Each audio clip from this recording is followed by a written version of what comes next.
Buen día a todos y a todas. En este vídeo vamos a hablar de las técnicas de tomas de muestras de alimentos.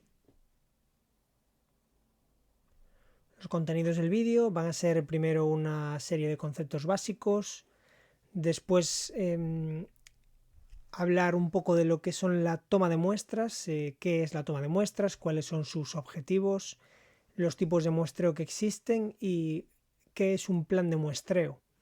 En el último bloque se tratarán cuáles son las técnicas de toma de muestras en alimentos y ahí diferenciando lo que es la toma de muestras objetiva de la toma de muestras selectiva y para rematar un pequeño repaso al material instrumental de la toma de muestras.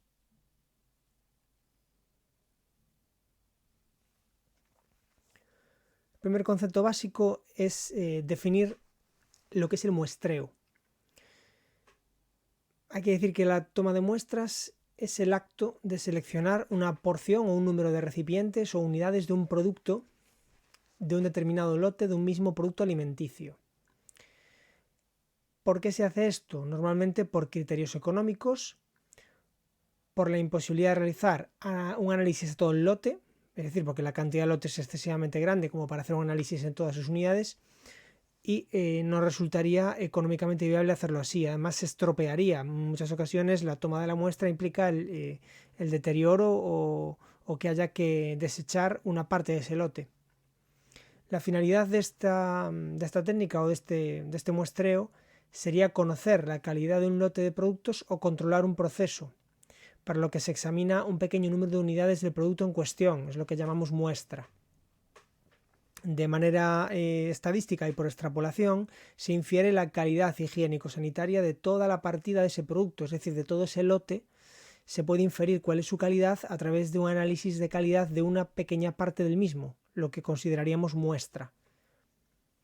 Y este procedimiento, el muestreo, se integra en el programa de control de calidad y está definido en el plan de muestreo, que se verá más adelante en qué consiste.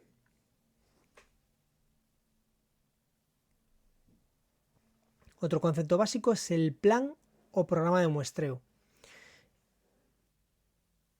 En este documento, en el plan de muestreo, se define cuál es el procedimiento de muestreo y cuáles son los criterios de decisión, es decir, aquellos criterios que van a dar lugar a que este lote se acepte o se rechace. Otro concepto muy importante en análisis de muestras y en análisis de calidad alimentaria es la representatividad de la muestra. ¿A qué se refiere esto? Esto se refiere a que la muestra debe tener unas características tan similares como sea posible a las del lote de procedencia. Este es el concepto de representatividad. La muestra ha de ser representativa del lote del que forma parte. Y para asegurar esta representatividad habrá que tomar la muestra en unas determinadas condiciones y de una determinada manera. Entre otras cosas debe determinarse el número de muestras a tomar y el modo en el que se seleccionan estas muestras, estas partes que van a configurar la muestra. Hay varias posibilidades para esto, para que la muestra sea representativa, y esto tiene que ver con estadística, pero simplificando podemos decir que hay una posibilidad que sería el muestreo aleatorio y otra es el muestreo por estratificación. El muestreo aleatorio se realizaría, como su nombre indica, tomando al azar unidades del lote, de estas pequeñas partes que formarían el lote.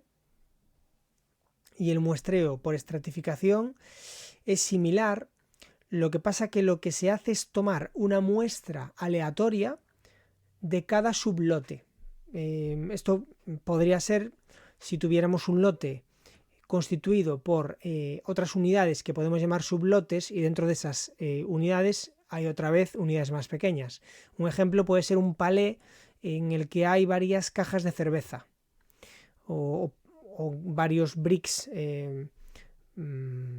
o embalajes de cartón con diferentes cervezas dentro, por ejemplo con 6 cervezas, ¿no? Con media docena de cervezas. Bueno, pues entonces podemos considerar que el palé sería el lote y cada una de las cajas, cada uno de esos empaquetados en cartón con 6 cervezas sería un sublote.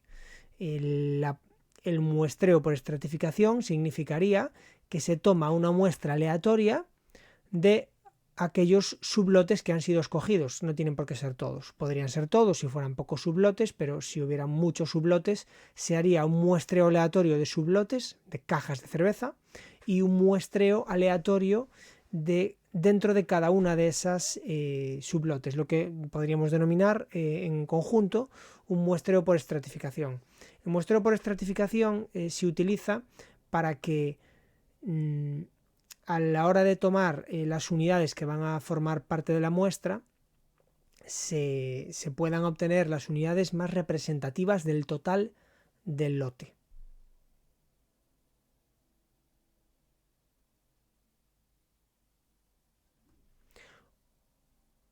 Bien, hablando de lo que ya es la toma de muestras, el primer concepto que hay que definir, y es muy importante empezar por aquí, es el concepto de muestra. La muestra, ya continuando un poco lo que se dijo anteriormente, es aquella porción o artículo que indica la calidad del todo del que ha sido tomado. Es una definición académica, puede que no tenga mucha claridad, pero lo importante es que tenemos que entender que una muestra es una porción de algo más grande. Y en este caso va a ser una porción de un lote de alimentos. Y esta porción, esta muestra, es la que vamos a utilizar para evaluar la calidad de ese lote de alimentos. Cuanto más heterogéneo es el alimento, más difícil es tomar una muestra que sea representativa, que realmente refleje las características del lote en su totalidad. Por lo tanto, no existe la muestra perfecta. Siempre va a haber una desviación respecto de la calidad del todo por la parte, es decir, la calidad de la parte debería ser lo más parecido posible a la calidad del todo, pero siempre tenemos que considerar que hay un cierto margen de error y que no es exactamente la misma calidad la que tiene el lote que la que tiene la muestra. Por lo tanto, tenemos que decir que ese margen de error que siempre existe hace que no haya una muestra perfecta. Esto es algo imposible desde el punto de vista estadístico. La muestra, además de ser representativa, debe ser también aleatoria. Vimos que puede ser una muestra aleatoria simple o una muestra aleatoria estratificada. Y luego debe ser también homogénea dentro de lo posible. Consideramos ejemplar de la muestra a cada una de las partes que se obtienen por reducción de la muestra. Es decir, si la muestra se va a subdividir en partes más pequeñas, para, por ejemplo, realizar diferentes técnicas analíticas o para realizar o para reservar, para guardar por algún tipo de requerimiento legal, pues cada una de estas partes se le va a denominar ejemplar de la muestra. Otro concepto relacionado es el de muestreo. El muestreo es la operación que consiste en elegir el producto que se va a examinar. Es decir, es el procedimiento por el cual se escoge y se determina cuál va a ser la muestra.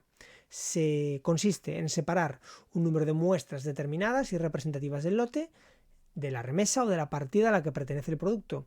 Y el objetivo, esto es muy importante, del muestreo será seleccionar una porción, un número de recipientes o de unidades de un producto que sea altamente representativo de una partida o lote de alimentos del que se ha tomado.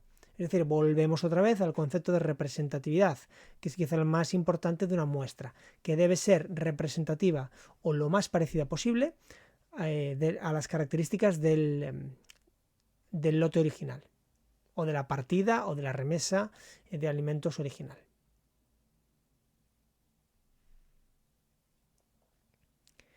Otro concepto importante y relacionado es el del lote de fabricación. Podemos distinguirlo de lo que sería un lote aislado. ¿Qué es un lote de fabricación? Un lote de fabricación sería una cantidad de alimento que se ha producido en condiciones esencialmente iguales y durante un periodo de tiempo concreto. Podría ser, por ejemplo, todas las cajas de cerveza que salen de la fábrica de Estrella Galicia en el turno de tarde, entre las 4 y las 6.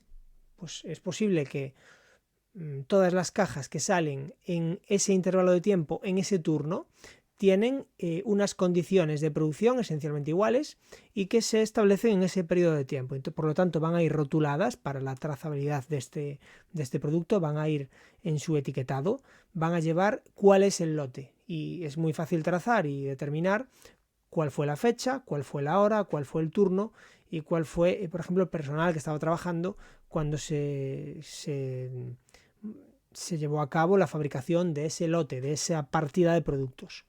Esto es algo que a nivel industrial se realiza bastante fácilmente y es muy sencillo coger un alimento empaquetado, un alimento procesado, ultraprocesado, y poder ver en su etiquetado cuál es el lote de fabricación. Es algo aparte que es un requerimiento legal también por temas de trazabilidad, y en caso de que hubiera un problema en alguna de estas partidas de alimento que salen al mercado, a la cadena alimentaria, digamos que llegan a los consumidores, pues se podría rápidamente trazar y determinar si hay un problema en esa partida, pues bloquear o retirar del mercado todas aquellas unidades de alimento que coincidieran y formaran parte del mismo lote o de la misma partida o remesa.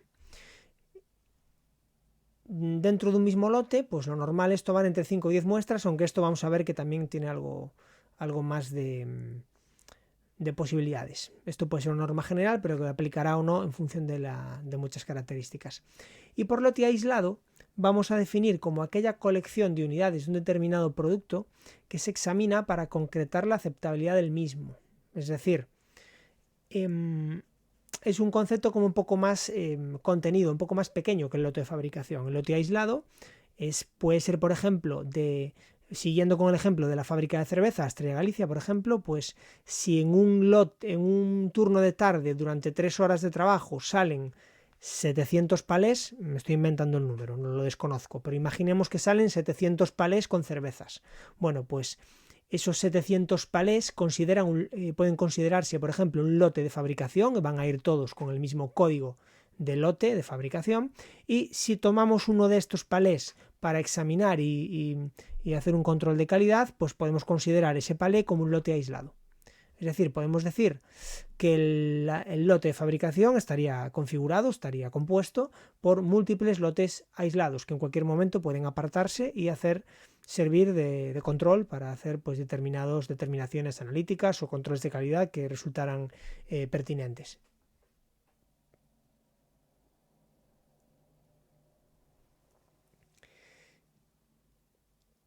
En toma de muestras podemos considerar diferentes tipos de muestreo, y esto va a depender de varios... puede clasificarse en función de varios criterios. El primero sería la calidad prejuzgada, es decir, cuando se va a tomar una muestra, en muchas ocasiones se tiene una idea previa de cuál va a ser la calidad de ese lote. Y ahora lo vamos a ver. Por ejemplo, consideramos un muestreo normal como aquel en el que no existe evidencia de que haya una desviación de las condiciones de calidad que se exigen. Es decir, un muestreo normal es el muestreo más habitual, el que se da pues cuando en principio la persona que toma la muestra, la persona que va a hacer el control, no tiene una idea preconcebida acerca de si ese lote ya tiene algún problema. Luego estaría el muestreo reducido. Este es un muestreo que se tomaría o que se llevaría a cabo en el caso de que el lote o la partida de alimentos de la que se va a hacer el control se considere que tiene una calidad superior a la normal, y por lo tanto es suficiente con una muestra reducida, más pequeña de la muestra que se tomaría en condiciones normales. O sea, el muestreo reducido va a ser menor, va a ser más pequeño, o va a dar como producto una muestra más reducida que la que podemos encontrar en un muestreo normal. Y por último tenemos el muestreo riguroso, que se lleva a cabo cuando hay indicios o cuando hay sospechas de que la calidad del producto es inferior a lo exigido, incluso cuando se sospecha que hay algún tipo de irregularidad en esa partida de alimentos. Y ahí es donde el inspector o el auditor, la persona que lleve a cabo el control, pues va a tomar unas muestras muchísimo más dirigidas, buscando aquellas zonas que se sabe que puede haber algún problema, o van a ser muestras bastante más exhaustivas y más amplias para poder identificar esas irregularidades o esos problemas que pudiera haber. También podemos clasificar los muestreos según su intencionalidad, y esto va un poco relacionado con lo anterior. En el caso de que no haya ningún tipo de sospecha de que el producto tiene un problema, pues lo que normalmente se hace es un muestreo aleatorio objetivo, es decir, se establecen planes al azar, se toman unidades dentro del lote de forma probabilística, digamos al azar, y de tal manera que cualquiera de esas unidades del lote tengan las mismas probabilidades de entrar en la muestra. Y ese es un requisito o es una necesidad estadística para que la muestra sea representativa del total. Y esto es lo que se conoce como muestreo objetivo o muestreo aleatorio. Pero en los casos donde sí tenemos sospechas o indicios de que la calidad o del producto es insuficiente o que hay algún tipo de fraude, adulteración, contaminación, alteración, etcétera, lo que vamos a hacer es un muestreo intencional. Ahí lo que se hace es realizar la toma de la muestra buscando evidencias de esas situaciones que ya se sospechan de antemano o incluso asumiendo que puede haber una distribución intencionada del lote o de la partida, es decir, cuando ya se puede intuir o se puede sospechar que hay algún intento de fraude o de engaño en esa partida de alimentos.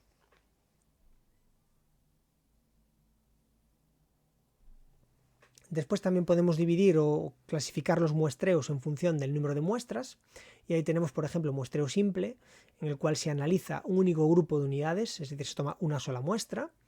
El muestreo doble, se toma una muestra inicial que se somete a inspección y si los resultados no son decisivos o si hay necesidad de algún tipo de contraanálisis, pues se cuenta con una segunda muestra con la que se puede realizar estas pruebas adicionales para salir de dudas.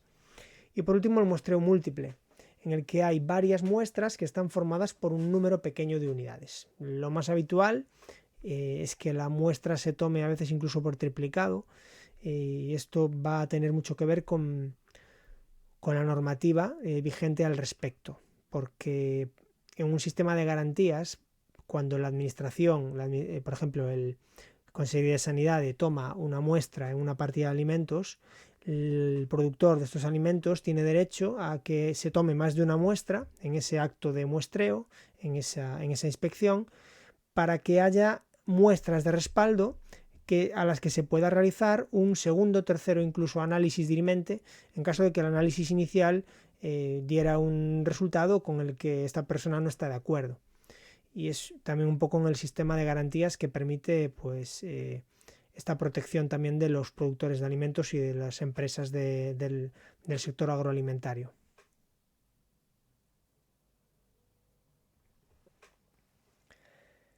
En el caso de las muestras aleatorias subjetivas, en este tipo de muestreos, la finalidad básicamente es rutinaria. Lo que se pretende es supervisar la calidad de un lote y esto es algo que puede suceder en cualquier punto de la cadena alimentaria. Se recoge datos con fines específicos y lo que se busca es determinar si un alimento es idóneo o no, o si cumple con un mínimo de características que le permitan continuar en la cadena alimentaria.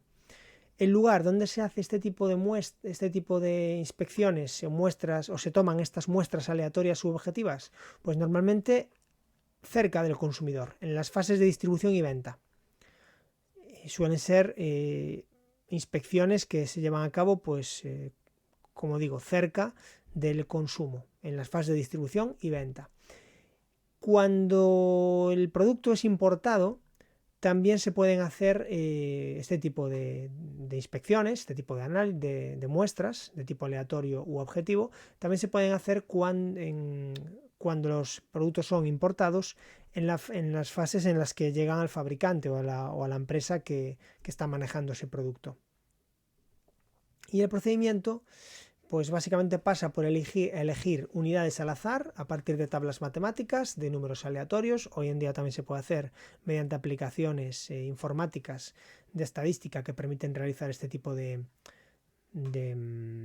tablas o de números aleatorios, y toda unidad que forma parte del lote debería tener la misma probabilidad de ser escogida dentro del lote para que realmente tenga, como decíamos, la representatividad que se le requiere a una muestra.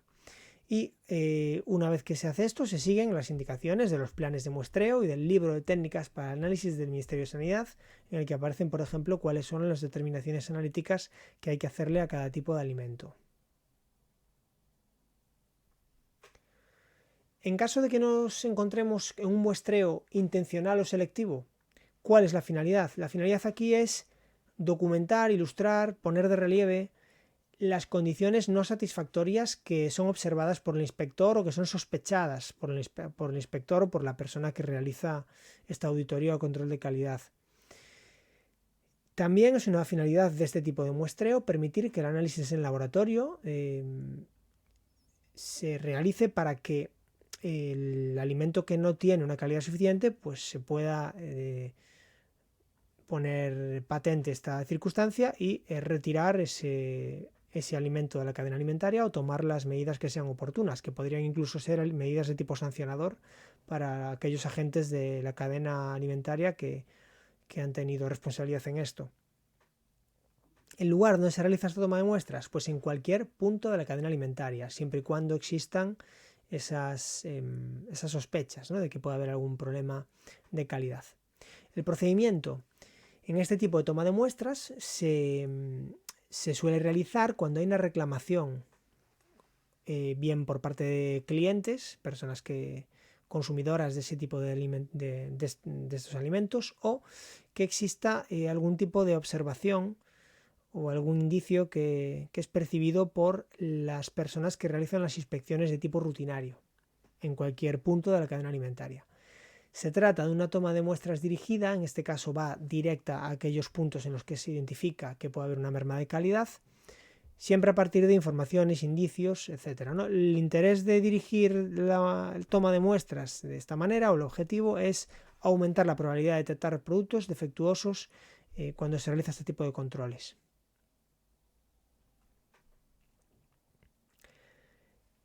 El plan de muestreo, también se comentaba anteriormente, es el documento donde figuran los procedimientos de inspección, de toma de muestras y de análisis de un producto alimentario.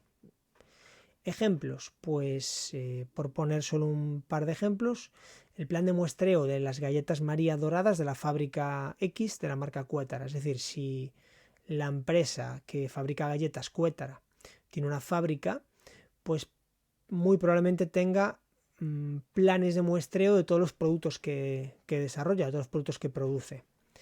Y ahí se determina pues cuáles son los procedimientos de inspección, por ejemplo, cuándo hay que inspeccionar, quién inspecciona, qué es lo que se inspecciona, cómo se toman las muestras, cómo se analizan estas muestras, cuáles son los criterios de aceptación o de rechazo de un determinado lote de productos, cuáles son los criterios de calidad que tienen que cumplir, cuáles son los que son más deseables, menos deseables, etc. Entonces, toda esa información tiene que estar debidamente recogida y controlada en el plan de muestreo. Y otro ejemplo sería pues una lonja, el plan de muestreo de los mariscos de la lonja de Burela. Pues en este caso, todos los mariscos que entran en lonja pues necesitan también llevarse a cabo un control de calidad que implica pues tomar muestras y hacer determinadas pruebas y controles analíticos. Esto también tiene que estar recogido, todo este plan tiene que estar recogido en un documento a la disposición pues tanto de la administración como de las personas que trabajan en la lonja de Burela, en este caso, por poner un ejemplo. Este plan de muestreo, por lo tanto, es un documento fundamental en la industria alimentaria y va asociado a diferentes tipos de procedimientos de control de la calidad alimentaria. Hay que decir también que este plan de muestreo no es un documento estático y lo que se pretende es que se vaya adaptando a los diferentes cambios que vaya habiendo pues, en las industrias, en las fábricas de la industria agroalimentaria o en puntos de control y venta, de subasta, como puede ser la lonja de pescado de cualquier ciudad o pueblo marinero.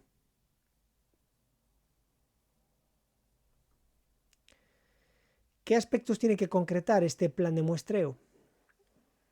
Pues solo por poner algunos ejemplos, tiene que concretar, tiene que establecer cuál es el producto sobre el que se va a aplicar este plan de muestreo, cuál es el tamaño de la partida o lote del que hay que tomar muestras. Esto va a depender mucho del tipo de producto que sea y del lugar en el que se aplica este plan. ¿Cuál es la naturaleza de los defectos más frecuentes que podemos encontrar ahí?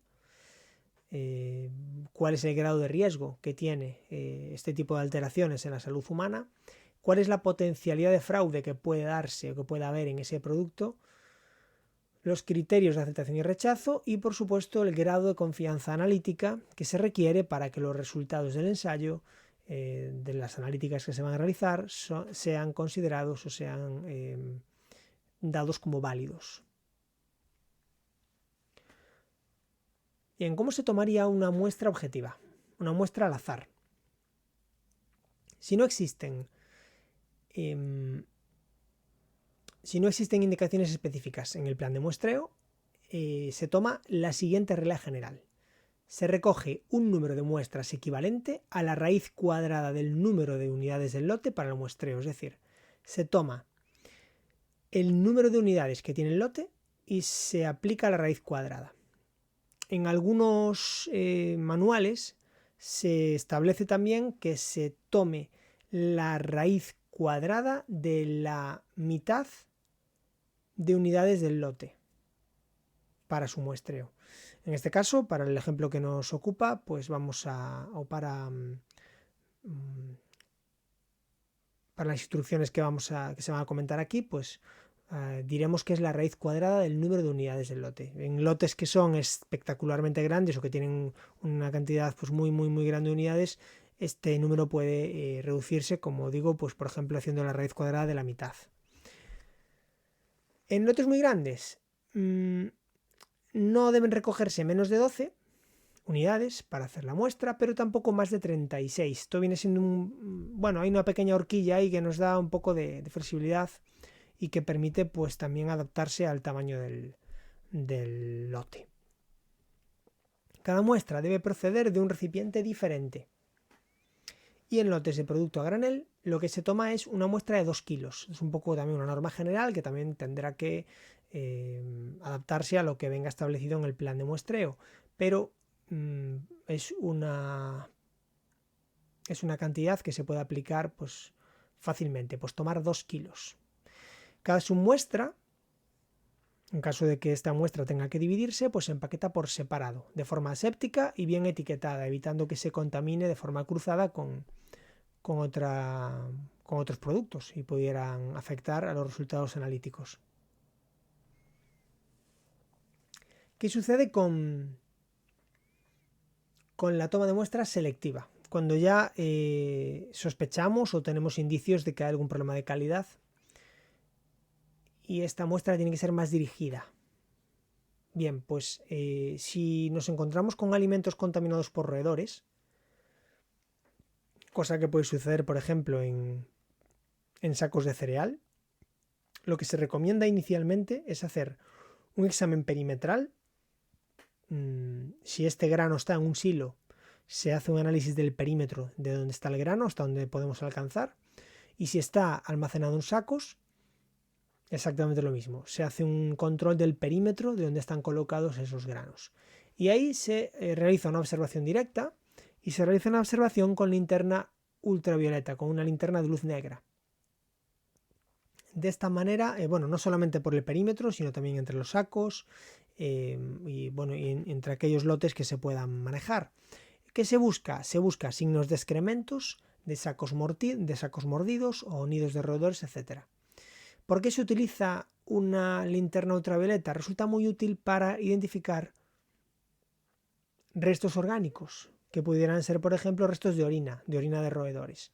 Esa linterna ultravioleta va a hacer que se haga patente los restos de orina de roedores y nos da facilidad para luego hacer, retirar esa parte o hacer análisis si fuera necesario. En primera instancia, no se mueven los sacos. Esto es así porque la contaminación, cuando se da por este tipo de motivo, suele estar circunscrita a una zona muy determinada, con lo cual mover los sacos puede hacer que la contaminación aumente de alcance o que se pierda.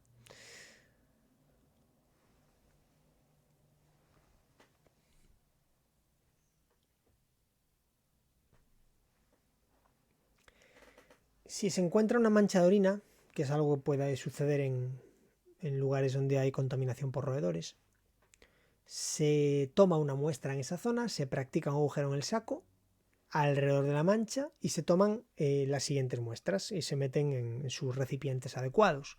Se toma con pinzas el material alimenticio adherido o no al saco, parte del saco manchado, se toma una submuestra del material alimenticio adyacente al contaminado y en una zona del saco no manchada se toma también una muestra de control para comparar.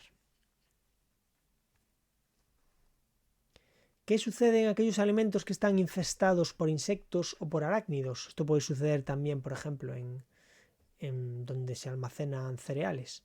El examen se inicia de la misma manera que en el de los roedores, pero con más luz si es posible. Este examen perimetral permite seleccionar los lugares idóneos para tomar muestras, y ahí es donde podemos encontrar larvas, telillas de araña, excrementos o diferentes depósitos de este tipo de animales, y hay que inspeccionar pues especialmente las esquinas y los ángulos de los sacos, que es donde suelen acabar este tipo de animales. El insecto o larva encontrado debe ser recogido como muestra. Si el alimento está contaminado por productos químicos o por plaguicidas, en este caso debe utilizarse guantes. Bueno, en este caso y en los otros también sería interesante utilizar siempre guantes y tenazas también para poder manejar, en este caso, ¿qué? Los venenos para roedores y aquellos cebos de roedores que pueden estar en aquellas zonas donde hay cereal, por ejemplo, ¿no? Hay una normativa bastante estricta acerca de cómo colocar estos cebos y estos venenos. Siempre tendrá que estar a una distancia mínima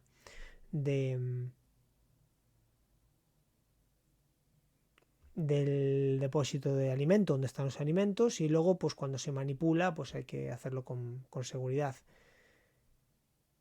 Si lo que nos encontramos son problemas con el etiquetado, puede haber, por ejemplo, deficiencias en el etiquetado, ¿no? Y las causas son varias, entre ellas pues una cantidad o tamaño que está declarada de forma errónea.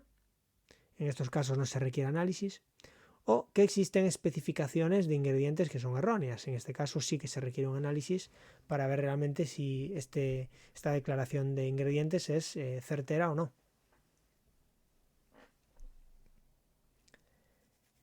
¿Cómo se toma muestra en granos? El equipo que se necesita es el mismo que se utiliza para la toma de muestras en almacén, además de utilizar martillo, palanca, botas de goma, comprobador, sonda de granos, tamiz, ropa apropiada, mascarilla para el polvo. Un paso previo por el tamiz permite separar aquellos pedazos que son más grandes, y en las instalaciones de tipo silo es interesante analizar o examinar las partes alta y baja. Se examinan los equipos de manipulación, pues por donde pase el grano, las cintas transportadoras, los túneles de limpieza, las cajas, los elevadores, etc.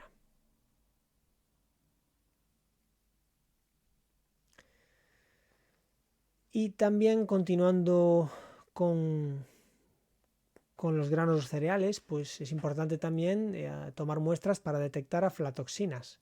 Las aflatoxinas son un tipo de micotoxinas, unas toxinas producidas por una serie de hongos, en concreto el hongo Aspergillus flavus y el Aspergillus parasiticus, ambos son del género Aspergillus, y en productos ensacados deben tomarse en la parte media de la pila, es donde hay más probabilidades de encontrar este tipo de hongos, y también se buscarán en zonas cercanas a la pared o de los sacos apoyados en la pared.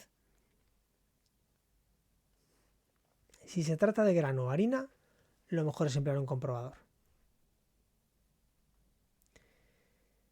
En cuanto al material e instrumental necesario para tomar muestras, pues hay una serie de herramientas de uso común, como las que se pueden ver en esta diapositiva, pues unas tenazas, un alicate, un martillo, un destornillador de punta plana, un cúter, una cuchilla y, por ejemplo, unas tijeras. Ya entrando en instrumentos de tipo más especial, específicos para la toma de muestras, pues hay extendedores de harina de diferentes tamaños, dependiendo de la cantidad de harina que se quiera extender. Tenemos pincel, un pincel sencillo, que también sirve pues para barrer pequeñas zonas de cereal o para harinas, ¿no? Para mover, quitar el polvo de una zona antes de tomar la muestra. Tenemos pinzas, pueden ser metálicas o plásticas o de madera, como se puede ver en esta imagen. Tenemos una lupa que nos permite ver, de ampliar aquellas zonas en las que se está tomando la muestra. El escalpelo, que nos puede funcionar como un complemento al cúter, a la cuchilla. Linterna de tipo convencional o linterna de luz negra, una linterna ultravioleta. También será necesario en algunas ocasiones una aguja y tela para poder coser sacos. A veces habrá que cortar, romper sacos para tomar muestra, y luego lo que se hace es dejar ese saco cerrado otra vez con una aguja y con un poco de hilo o de cuerda en este caso. Hay algunos instrumentos especiales que son para utilizar en toma de muestras, por ejemplo frutos secos o de cereales. Y este primero se utiliza para tomar una muestra del saco, de dentro de un saco.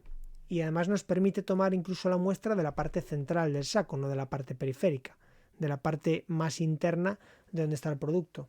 Este tipo de productos o este tipo de instrumento se llama muestreador sólido. Como se puede ver en la imagen, primero se pincha, se clava en la zona en la que está el cereal y después se permite que el cereal entre dentro y luego se puede retirar de forma aséptica, limpia, y tener pues en nuestro instrumento esa muestra que acabamos de tomar.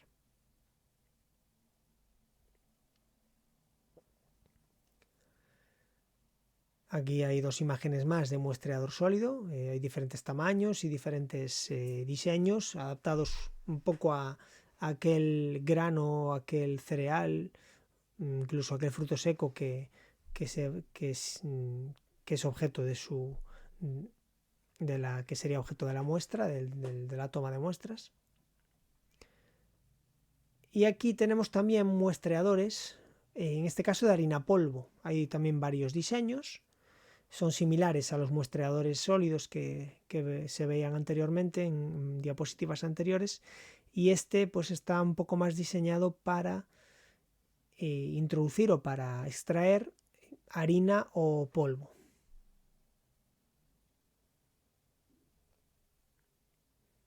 Aquí están otros muestreadores también de tipo sólido, también valdrían para extraer harina o polvo, y los hay de varios tamaños, incluso los hay muy grandes, muy tipo pértiga, que se utilizan para clavar, por ejemplo, en camiones o en contenedores de tren, donde va, por ejemplo, pues una partida de grano, una partida de cereal o una partida de frutos secos, y se puede hacer una toma de muestras del interior de ese vagón o del interior de del contenedor de ese camión.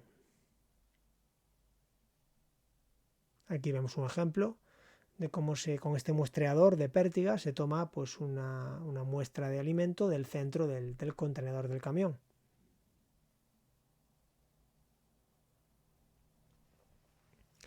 Otro instrumento especial también que se puede utilizar es el de los muestreadores de queso. Sirven para sacar un pequeño cilindro de queso. Se utilizan en quesos curados o semicurados, para sacar un pequeño cilindro de queso del interior de la rueda de queso.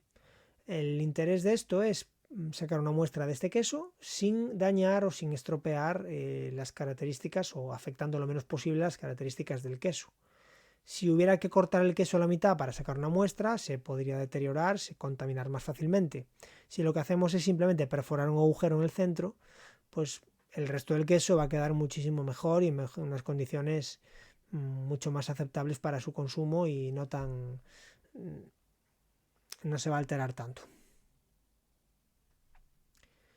Cuando tenemos alimentos líquidos, como puede ser vino, puede ser aguardiente, o que estén, por ejemplo, metidos en un barril o un bidón.